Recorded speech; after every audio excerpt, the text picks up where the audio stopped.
My cheating wife wanted an open relationship to justify her affair, so I ghosted her. I, male, 32 am a regular guy, married to Kat, female, 30 for the last 2 years. We dated for 2 years before getting married. Things are not good between us lately. It all started 2 months ago when my wife came up to me and suggested that we open up the marriage to spice up our life. I was shocked at her recommendation. I never imagined that she would ask for this. Guys, I'm not being an entitled or controlling husband, but after knowing Kat for so many years, it's hard to believe that she wants to try this out. Let's admit that open marriage is a risky game, and more often than not, it ends up hurting at least one of the partners, and in most cases, both of them. I made it very clear to her that open marriage is a complete no for me. It's not that I don't want to explore things or spice up our married life, but I want those to be within the realm of a closed marriage with no third human being involved in it. She was disappointed because it's a rare occasion that I deny her something. I love her dearly and more often than not, oblige to all her demands, even if it comes as a compromise for me. Although she didn't say anything after that conversation, I could sense that she was not taking it well. I wanted to get to the root of the situation. I wanted to understand her thought process behind this suggestion. I started questioning my ability in bed. I wanted to talk to her about it, but she kept herself shut. As a consultant with a hectic work schedule, she often has to work in different time zones, which takes her work-life balance for a toss. I too have a busy work schedule, but I don't have to stretch beyond our time zone, so I'm better off in that way. Due to her work schedule, I wasn't able to discuss my concerns with her. I blamed myself for snapping at her with an impulsive no. I should have asked for more context before passing on my decision. I felt awful. Nearly 2 weeks after the incident, one day, I got home early from work and prepared her favorite meal for dinner. She was delighted at my gesture. We hugged and spent quality time with each other. I used that opportunity to ask her about her proposal for an open marriage. She immediately switched gears into frustration mode, accusing me of tricking her into a mind game. I did not trick her into anything. I just wanted to have a good time with her and understand her point of view on open marriage. That's it. I lost my mind at her accusations and asked her blatantly if I was unable to satisfy her needs. She opened up after that. She told me that she got a bunch of interns in her office who are just out of college and are in their early 22nd. They party wildly and hook up at any given opportunity. Their interesting tales of adventure have put these ideas about marriage in her head. She admitted to having FOMO when her young colleagues discussed their cool lives of wild parties and thrilling hookups. I heard her out and got her point of view. It is natural for any human being to get swayed by shiny objects. I told her that I'm not very comfortable opening up our marriage because I treasure our relationship. Our bond is very special to me. Before I met Kat, I was also one of those freshers who lived life on the edge. I used to do the exact same things as anyone in their 22nd does, but I experienced the emotional turmoil that everyone does, hollowness. These excitements turn into emptiness after a while, and so when I met Kat, I found solace. After dating her, I never wanted to go back to my previous life. I proposed to her and got married. She was the one I wanted to have a baby with and grow old with. I poured out my heart to her and reasoned out my take on open marriage. I also told her that, despite this, if she was really that interested in opening up the marriage, then we could think about it again. She denied that instantly. She seemed to understand my concern and nodded all the while during the conversation. I thought that she resonated with my opinion, but I was wrong. She was not. Everything was normal for the next few days, but after a week or so, I again noticed a severe change in her behavior. She was behaving coldly with me. When I asked her, she shrugged it off, saying that it was some work-related stress. In the last few weeks, she's been acting terribly. She's throwing all kinds of tantrums on the silliest of things. She's mocking me by calling me an outdated person. I asked her what she meant by that, to which she said that I'm an adamant person who clings to my ideology and doesn't follow the trend. I wonder what she means by following the trend. I have a decent fashion sense and follow all the latest music and web series. I asked her if she was pissed off at my reluctance to open the marriage, to which she just nodded and said, "Maybe." What kind of answer was that? I was confused by her mixed reaction all this while. Her work schedule got tighter. Earlier, it was just a few days a month when she had to stay late at the office, but now she's coming late every other day, and some days I see her coming home at dawn. When I confronted her regarding this, she told me that she was on a promotion path, hence, she needed to prove her merit to get that position. She has always been an ambitious woman, and I adore her for that. To be honest, I'm worried if she is telling me the truth, but I don't want to put any negative thoughts in my mind or jump to any conclusions. Something happened yesterday which triggered me to write this post. I've read hundreds of posts from this community and hence wanted to pour out my heart and seek any advice from all of you. Hear me out. Yesterday, I reached home at 7 p.m., a little earlier than usual. I usually reach at 8 p.m. on most days. I was craving lasagna for a long time, so I decided to prepare that for dinner. It was Kat's favorite too. It took me an hour and a half to prepare the lasagna just the way Kat likes it. I garnished it and kept it ready to surprise Kat. It was already 10 by that time. I messaged Kat to check when she was coming home. She responded that she would be late, maybe after midnight. I felt low, and my enthusiasm died down. I spent the next hour engrossing myself in my video games. I was hungry, but I wanted to have dinner with Kat. Something inside me urged me to go and pick up Kat from her office. I had never done this before unless we had to go somewhere after work. I thought it was the best idea to kill time and give her a warm surprise. I took my car and rushed to her office. Her office was a standalone building, and it was pretty easy to spot anyone entering or leaving the building. I waited outside the office for a good 30 to 45 minutes, watching the shops getting shut and the streets getting deserted. It was 0:30 a.m., but there was no sign of Kat. She was not responding to my texts, and I didn't want to bother her with my calls. For a moment, I thought that she might have left the office while I was on the way. I went upstairs to her office and inquired at the reception. The office was still hustling and bustling with the night shift employees. The receptionist told me that Kat had already left the office. I wanted to punch myself for the idea of coming down to the office. I was sure that she left the office while I was on the way. I drove back home and guess what? Kat wasn't at home either. My feet were trembling with fear. She was still offline and did not see my last message. I went into panic mode. Cheating was the last thing that came to my mind. I was concerned about her safety. It was too late to contact any of her work friends. Besides, she had joined the company 6 months ago, so I didn't have contact with her colleagues. I didn't know what to do. Tired and anxious, I dozed off on the couch. I woke up with the first light of the sun and rushed into my room impulsively. I saw Kat sleeping cozily in the bed. I rushed to her, tucked her up, and slept. When I woke up in the morning, she was already ready to leave for the office. I asked her when she came home last night. She said 3 a.m. It was a hectic day at work, and she was held up in a meeting with an Asian client. I asked her when she left the office. She responded nonchalantly, 2:30-ish. I was shocked. Her answer gave chills to my bones. It was either the receptionist who gave me false information that Kat wasn't at the office at 0:30 a.m., or it was Kat who was lying about being at the office until 2:30 a.m. I was still feeling dizzy with last night's hassle, hence did not say anything further. She called me today in the afternoon, asking if I was at her office yesterday. The receptionist informed her that I went there at midnight to check on her. I wonder what kind of shift the receptionist is doing at the office. Nevertheless, I told her the truth and the reason for showing up at her office. She was silent for a moment, and then said that she left her office in the afternoon for a meeting at her client's office, which is located in a different part of the city. That's the reason she was not found at her own office. I was perplexed by her answer. She rephrased her statement and said that her client is an Asian company, but they have an office set up in the US as well. Yesterday, she went to her client's US office, which is located in the other part of the city, where she was in Zoom calls with the other employees based out of the Asian time zone. I'm still confused about what to do, but part of me wants to believe her. This is not a new concept. Companies all over the world have set up their offices in the US and people work in different time zones. But my situation is completely different.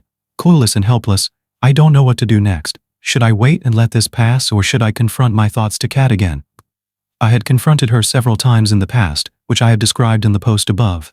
Any suggestions and advice are appreciated. Thanks much. Hi there, I understand your dilemma. Your wife has left you hanging in the middle of a crisis which is just about to arrive. I sniff an affair.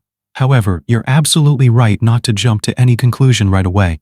Instead, you're giving ample time to her to mend her ways in case she has gotten diverted. I would suggest that you sit her down and have a conversation about how her reckless behavior is taking a toll on your mental health. Tell her you want to work out any differences in your relationship. Update: thank you, everyone, for all your valuable suggestions. I took some of your advice seriously and investigated this matter. It's been 2 weeks since my last update, but I got some shocking news. Please bear with me if I just rant out here. I tried several ways to get her email or her phone's password, but she kept it too discreet. I picked my brains and came up with several ideas to dig out the truth, but I failed. The last 2 weeks have been pretty much the same, where Kat continued to come home late from work. We both were unanimously giving cold shoulders to each other, with very few occasional and transactional conversations in between. 2 days ago she was talking to her mom, who has been suffering from a kidney problem for the last few years, and her recent blood test did not show a good sign. I was working on my PC while she was lying on the bed and talking to her mom. Out of concern, I took her phone to check up on her mom while my mother-in-law was narrating her tiresome routine of tests and medicine. Somebody clicked in my head. I peeked at the phone screen and found that it was unlocked and there were some chat notifications. I got up and started walking into the room while talking to my mother-in-law.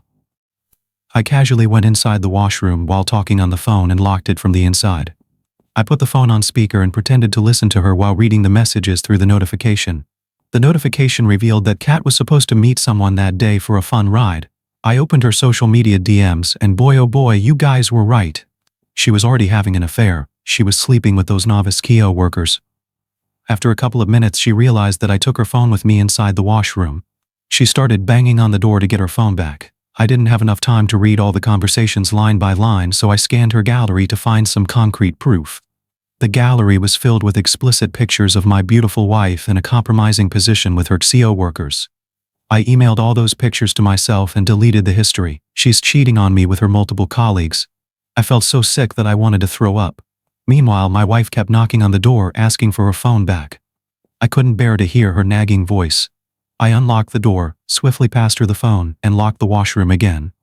I wanted to rush out of the washroom and confront her right away, but instead, I calmed myself down and let that anger pass. The chat notifications had the details of the location and time they were supposed to meet that day.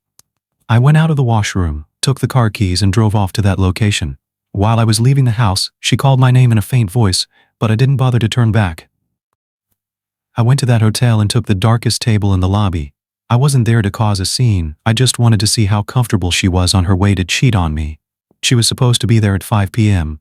I reached there at 3 and by the time it was 5 I was down with countless shots.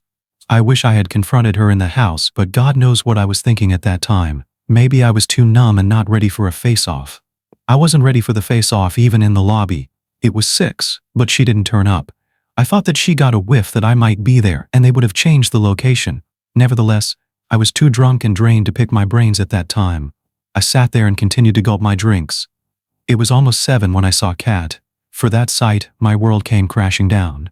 My vision was blurred by then. Like, come on, 4 hours of drinking can do a lot more than blur vision. I faintly remember what happened after that. I was reacting in autopilot mode. I got up and staggered my way to the reception area where she was registering her entry. I tapped her on the shoulder and said, "Good luck with your fun ride." I might have said something else too, but this is the summarized version of whatever I blurted out at that moment. She held my hand and said that she could explain. I don't remember what else she said. I could only recollect that I shrugged her off, freeing my arms from her claws and stormed out of the hotel. I hailed a cab to my friend's place and passed out at his door. The next thing I remember is waking up on my friend's couch yesterday afternoon. I slept for 16 hours straight. It was Sunday afternoon. My friend Lee made me some lunch along with fresh lemonade. I narrated to him my entire sob story. He asked me to immediately freeze all the joint accounts, change the passwords, and get an STD test done right away. For someone who had been betrayed so badly, money and all these privacy checks were the last of my concerns. I reached out to my phone, which was lying dead. I plugged it into the charger and switched it on. The moment the screen appeared, it got flooded with notifications of 100+ missed calls, 50+ voicemails, and countless pleading messages. I ignored all of it. After a few minutes of switching on the phone, I started getting calls and messages from her again. I blocked her from all platforms. I felt so disgusted that I didn't even read her messages and emails completely. Today is Monday. I've called in sick for the next few days at my office. I don't know how to deal with this. I've been drinking heavily and want to run away from all of this. I don't know what to do now. My friend is Googling some of the best lawyers in the vicinity as I write this post. I'll keep you all posted. Hey, please don't waste yourself. Don't punish yourself for your wife's mistakes. Your friend is right. You need to freeze your bank accounts and get all the tests done to ensure your safety. Your wife was with people who are regularly into hookups. You never know how something can travel to you. It's better to be safe, you know. Take care. Now, dude, you need to wake up and take back control of your life. She can ruin you if you don't take appropriate measures. It looks like she's under the influence of the wrong people. DM me if you need any help. I know some good law firms that specialize in this sort of case.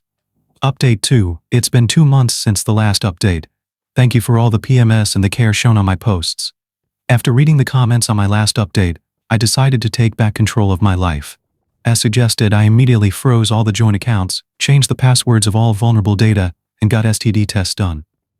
Thank God, nothing concerning came up in the tests. Lee helped me find a lawyer, and I shared all the pictures with him that I collected from Kat's phone. I moved in with Lee for a while until the divorce is settled. He was looking for a roommate, so it's a fair deal for him too.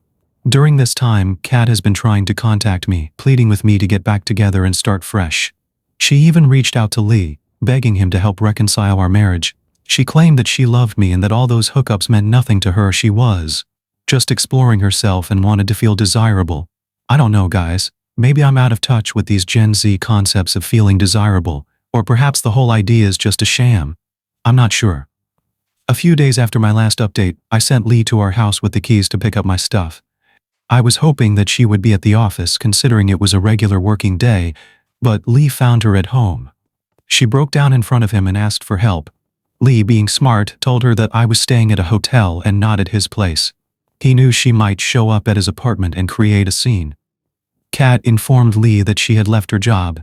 She confessed that everything started when those interns began flirting with her at work. They made her feel desirable and beautiful again. They introduced her to all kinds of activities, including the illicit ones they were involved in. She started the physical relationships as a one-time experience, but later got addicted to the thrill. Those guys were interns and didn't make enough money, so they preyed on their senior, Kat, to pay their bills. Eventually, she didn't realize they were exploiting her financially, but by the time she did, she was already too deep into that lifestyle. Lee asked her why she didn't confess all of this to me before. She said that she mentioned opening up the marriage as a way to ease her guilty conscience, but when I denied it, she felt unable to confess anything to me.